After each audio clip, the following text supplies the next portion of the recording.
Wapendwa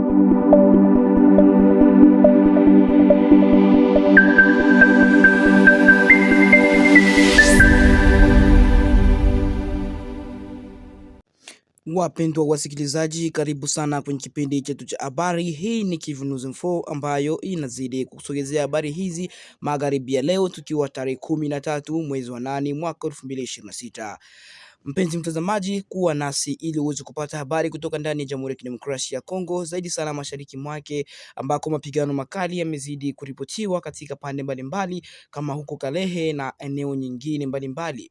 Kipindi cha leo hiki tutaweza kuzungumzia namna jeshi la Jamhuri ya Kidemokrasia ya Kongo pamoja na wazalendo vimeweza kuliteka kijiji cha Lumbishi na maeneo mbalimbali ya huko Kalehe. Pia tutaweza kuzungumzia hali ya usalama katika maeneo mbalimbali ya Jamhuri ya Kidemokrasia ya Kongo, ikiwemo ndani maeneo ambayo kwa sasa yanaendelea kushambuliwa na vikosi vya ADF na vikosi pia vya M23 ambavyo vinazidi kuendelea kumiliki pande mbalimbali za Jamhuri ya Kidemokrasia ya Kongo, ikiwa ni Kivu Kusini na Kivu Kaskazini mwa Jamhuri ya Kidemokrasia ya Kongo. Basi mpenzi mtazamaji na mfuatiliaji wetu, Kivu News Info inakutayarishia habari hizo kwa kamili ili uweze kuzipata kwa hakika. Baki nasi, fuatana nasi kwa makini na hadi mwisho hivyo uweze kuzipata. Na ikiwa ni mara yako ya kwanza kuweza kutembelea channel yetu hii, tafadhali tunakuomba uweze kusubscribe na kushare habari hizi kwa ndugu na jamaa na marafiki ili na uweze kuzipata kwa wakati huu ambao unafaa. Na pia unaweza kutuandikia kwenye comment section hapo chini na utujuze unatufuata ukiwa sehemu gani, na ikiwa unafurahia sana kipindi chetu au ikiwa una mambo fulani ambayo ungependa kutushauri au kuongeza katika maendeleo ya habari zetu. Hivyo acha basi tuanze na habari yetu ya kwanza, tukianza moja kwa moja huko Lumbishi Kalehe, ambako hali ya usalama imeweza kuripotiwa kuwa mbaya, lakini jeshi la Jamhuri ya Kidemokrasia ya Kongo limeweza kurudisha udhibiti wa kijiji hicho na kuweza kukitia ndani ya mikono yake. Tuanze na habari yetu ya kwanza.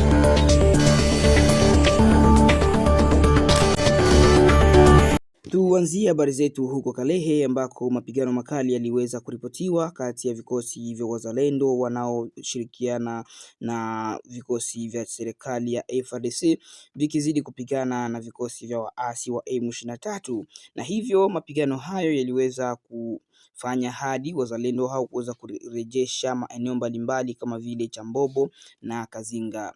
Mapigano makali yameendelea katika maeneo mbalimbali ya Kalehe mkoani Kivu Kusini, mashariki mwa Jamhuri ya Kidemokrasia ya Kongo, huku wapiganaji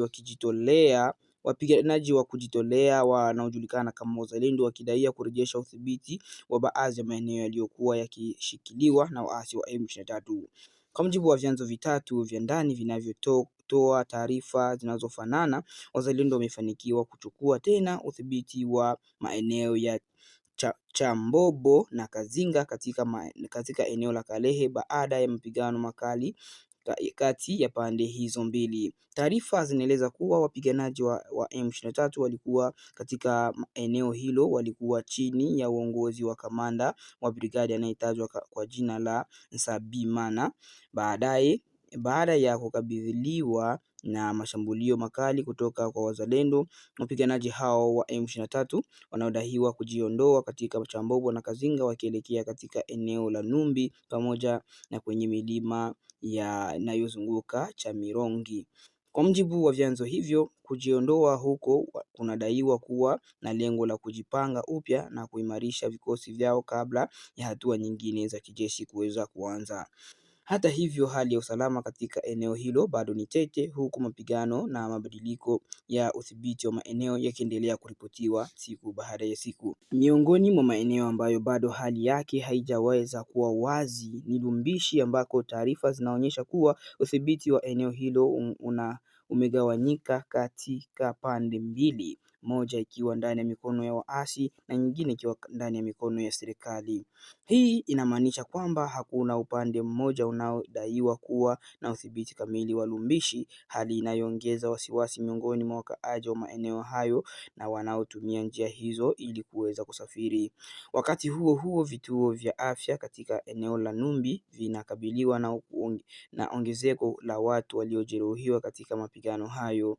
Vyanzo vya ndani vinadai kuwa baadhi ya waliojeruhiwa ni wapiganaji wa kundi la waasi wa M23. Miongoni mwao wanatajwa pia kuwa kuna afisa mmoja wa ngazi ya juu mwenye cheo cha kanali ambaye ameripotiwa kujeruhiwa vibaya. Hata hivyo, taarifa kuhusu hali yake ya kiafya pamoja na idadi kamili ya waliojeruhiwa bado hazijathibitishwa rasmi na mamlaka huru. Mapigano hayo yametokea katika kipindi ambacho hali ya usalama katika maeneo mbalimbali ya Kivu Kusini na bado inaendelea kuwa ya wasiwasi, huku makundi yenye silaha yakigombania udhibiti wa maeneo ya kimkakati. Kwa sasa wakaaji wa Chambobo, Kazinga, Lubumbashi, Numbi na maeneo jirani wanaendelea kukabiliwa na hali ya sintofahamu kutokana na uwezekano wa mapigano kuanza tena upya. Hadi sasa hakuna taarifa rasmi inayothibitisha iwapo wazalendo wataendelea kusonga mbele kuelekea maeneo mengine yanayodhibitiwa na waasi wa M23 au iwapo wapiganaji wa M23 watajaribu kurejesha katika Chambobo na kurudisha eneo hizo za Kazinga mikononi mwao. Kwa hiyo hali katika eneo la Kalehe inaendelea kufuatiliwa kwa karibu, huku taarifa zaidi zinatarajiwa kutoka kwa vyanzo vya ndani na mamlaka zinazohusika na usalama. Kwa sasa Chambobo na Kazinga zimeripotiwa kuwa chini ya udhibiti wa wazalendo, Lubumbashi ikiwa katika hali ya udhibiti wa upande mbili, huku Numbi ikitajwa kuwa eneo ambalo waasi wa M23 wamejikusanya baada ya kujiondoa katika maeneo ya mapigano ya Chambobo na maeneo mengine ambayo waliweza kufukuzwa jana.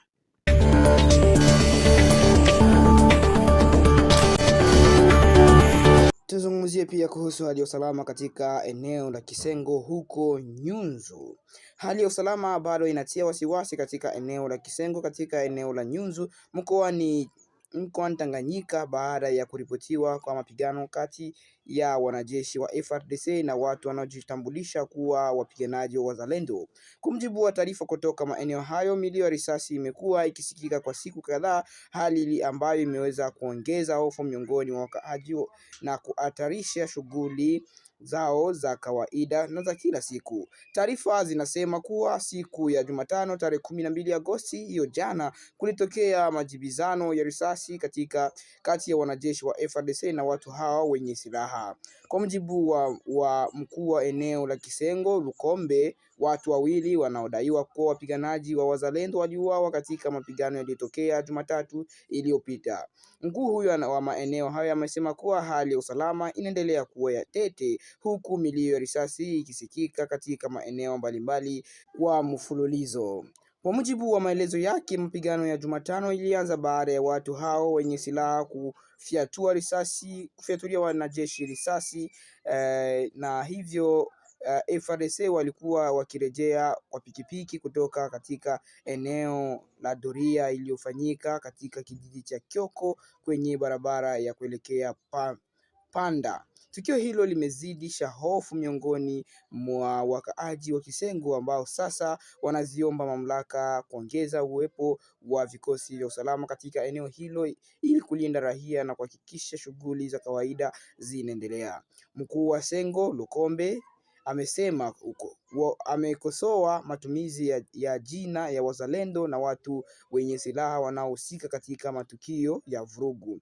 Amesema na aliweza kutunguliwa akisema hivi: mzalendo ni yule anayejua kuilinda jamii na kuitetea nchi, na si raia mwenye silaha wanaofyatua risasi hovyo katika mitaa. Kwa mjibu wake Lukombe, wakaazi wa Kisengo kwa sasa wanaishi katika mazingira ya hofu na ukosefu wa usalama, hali inayowalazimisha baadhi yao kupunguza safari na shughuli zao nje ya maeneo wanayoishi.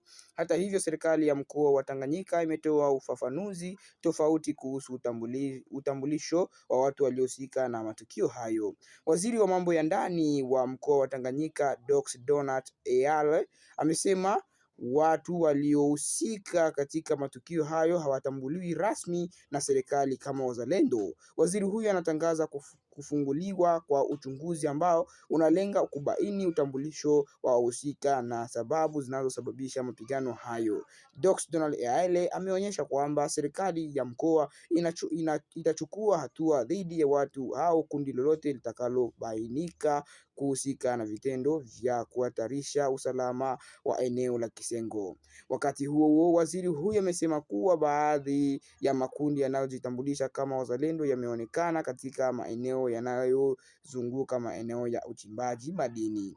Kwa mjibu wake, baadhi ya makundi hayo yanashirikisha katika operesheni za kijeshi pamoja na FARDC katika maeneo ya mapambano, jambo ambalo linaibua maswali makubwa kuhusu shughuli zao na uwepo wao katika maeneo hayo. Serikali ya mkoa imesema tayari imechukua hatua za awali na kwamba uchunguzi utaendelea ili kubaini kwa kina waliohusika na mapigano hayo na kuweza kuweka wazi katika waweze kuwajibika na kile ambacho waliweza kukifanya. Kisengo ni moja ya vituo muhimu vya eneo la Nyunzu baada ya makao makuu yao ya eneo hilo. Kwa hiyo hali ya usalama katika eneo hilo ina muhimu mkubwa kwa wakaaji pamoja na shughuli za kiuchumi, na hasa kutokana na uwepo wa maeneo ya uchimbaji madini katika eneo hilo. Kutokana na kurudiwa kwa matukio ya silaha huku Kisengo, mkuu wa Kisengo amezitaka mamlaka za mkoa kuongeza ulinzi katika eneo hilo ili kuzuia hali ya usalama kuzidi kuwa mbaya na kuhakikisha raia wanaendelea na shughuli zao bila hofu. Hadi sasa mamlaka hazijatoa taarifa rasmi kuhusu uwepo wa vifo au majeruhi miongoni mwa raia kutokana na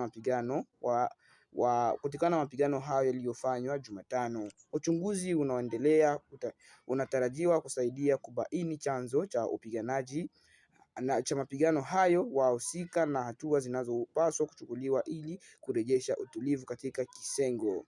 Hii ndiyo hali iliyo kwa sasa katika Kisengo, eneo la Nyunzu mkoani Tanganyika, ambako wakaaji wanaendelea kusubiri hatua zaidi kutoka kwa mamlaka za usalama, huku wakitaka amani na ulinzi kutoka katika eneo lao.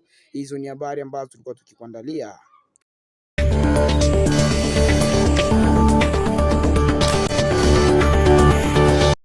Hapo ndipo tunafikia mwisho wa kipindi cha habari yetu, tukiwa tarehe 13 mwezi wa 8 mwaka wa 2026, na unatupata tukiwa sambamba ndani ya Jamhuri ya Kidemokrasia ya Kongo, mashariki mwake. Habari ambazo tulikuwa tukikuandalia kwa siku ya leo ni hizo, na hivyo utaendelea kupata habari nyingine ikiwa utaamua mwenyewe kujiunga nasi kupitia mitandao yetu ya kijamii, kuanzia kwenye Facebook, tunakuja hadi huku kwenye YouTube, na pia unaweza kujiunga nasi kwa kuweza kusubscribe, kushare na kucomment ili utujulishe watufuate ukiwa eneo gani. Na unaweza kushare habari hizi kwa ndugu jamaa na marafiki ili waweze pia kupata habari zenye uhakika na ambazo zimeweza kuthibitishwa na vyanzo vilivyo sahihi. Mpenzi mtazamaji na mfuatiliaji wa Kivu News Info, tunafurahi sana kufika nawe hadi mwisho wa kipindi hichi. Basi tukutanane katika sehemu nyingine ambayo ni ya kesho asubuhi.